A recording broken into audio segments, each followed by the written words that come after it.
Monsieur Andretic, vous êtes directeur partenariat chez Business France et vous venez donc de signer la nouvelle convention avec Saint-Charles Export, mais c'est votre première venue sur la plateforme. Quel est votre sentiment à chaud après ces premiers rendez-vous? Alors, c'est en effet la première fois que je venais. Ce qui est assez impressionnant quand vous arrivez, c'est de ressentir.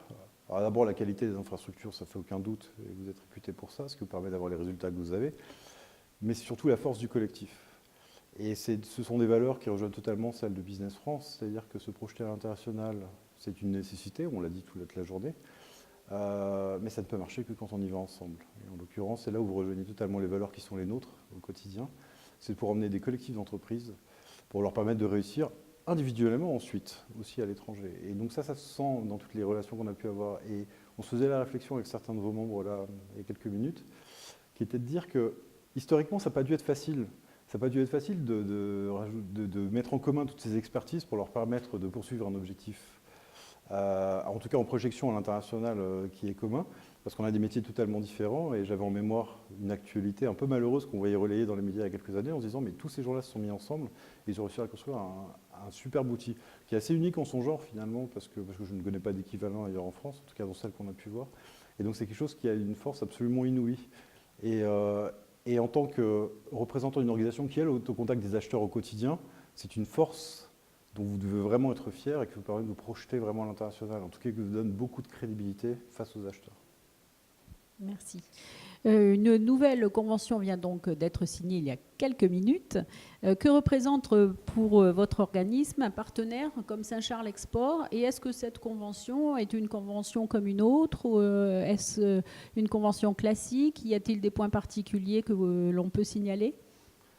Alors sans aucune flagornerie, et là aussi on en parlait entre nous ce matin, c'est quelque part Saint-Charles et Business France, UbiFrance précédemment, sont comme deux organismes un peu frères. C'est-à-dire qu'au moment où vous êtes développé, c'est le moment aussi où la nouvelle agence, en tout cas la nouvelle manière de faire de l'export se développait. Et c'est-à-dire qu'on a presque grandi ensemble. Donc finalement, on a pris des paris, les uns et les autres, en tout cas vous et nous aussi, sur une manière de doper nos exportations, en tout cas sur ce secteur particulier. Donc elle a ceci de particulier déjà cette convention, sachant que ce n'est pas la première, parce que c'est déjà la troisième. Et puis, encore une fois, on est sur une communauté de valeurs et de projections qui fait que pour nous, elle a un attachement un peu particulier. On est sur un secteur qui est assez compliqué parce qu'il suppose aussi d'avoir des infrastructures logistiques et des équipements un peu particuliers. On n'est pas en train d'exporter des biens industriels, donc on est sur du périssable, et donc ça rend toujours un peu les choses compliquées. On est sur de l'export qui ne sera pas forcément du grand export, mais je notais avec beaucoup de satisfaction qu'on se permettait collectivement de parler de grand export aujourd'hui, ce qui n'était pas le cas autrefois. Et donc, il y a ce particulier que les chiffres sont là, enfin nos réussites communes sont là, vos réussites. Et on en prend encore une fierté personnelle, mais on est ravis d'avoir pu accompagner ce mouvement de réussite avec vos chiffres en croissance à 2 chiffres depuis le jour où vous avez pour la première fois rencontré des acheteurs étrangers. Ils sont vraiment impressionnants et nous confortent dans notre idée que c'est la direction dans laquelle on doit continuer à travailler.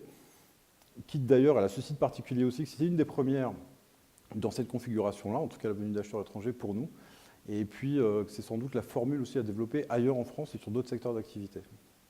Vous l'avez souligné précédemment, donc Saint-Charles Export, c'est à la fois effectivement l'export et les rencontres avec les acheteurs que vous trouvez pour nous pour ces rencontres, mais c'est aussi l'attractivité territoriale et vous avez vous aussi cette fonction d'attirer les investissements sur les territoires.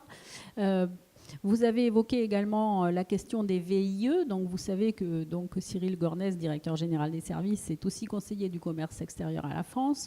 Donc, est-ce que vous pensez que ces VIE peuvent être aussi un outil intéressant pour Saint-Charles Export?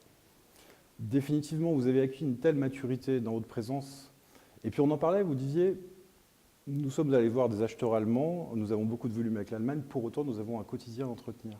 Et donc, il est temps pour nous d'y retourner.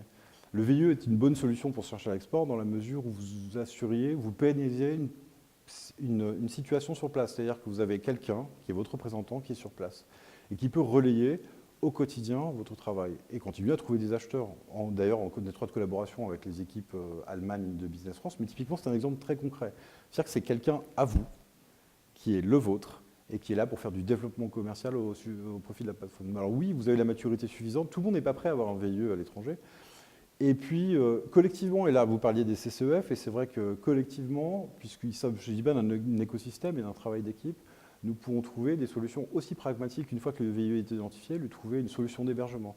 Vous n'êtes pas obligé d'ouvrir un bureau physique, parce que ça peut représenter d'investissements assez lourds, mais on peut éventuellement trouver ensemble la solution pour l'héberger dans une autre structure, une structure sœur, une structure partenaire, et pour des coûts qui sont totalement limités. Et puis voilà, vous avez votre personne qui peut faire vraiment l'interface. Donc quelqu'un de chez vous, porté par Business France au sens salarial du terme, ce qui est toujours l'avantage, puisqu'il n'y a pas de charge sociale induite et autres, donc c'est vraiment une formule win-win.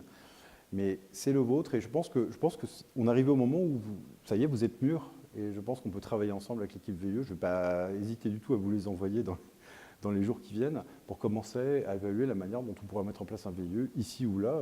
L'Allemagne, ça paraît assez évident sur le court terme, mais on parlait beaucoup du Royaume-Uni, et pourquoi pas aussi au Royaume-Uni. Merci. Voici des perspectives pour l'avenir. Merci, Monsieur Andretic, et à bientôt. Merci à vous.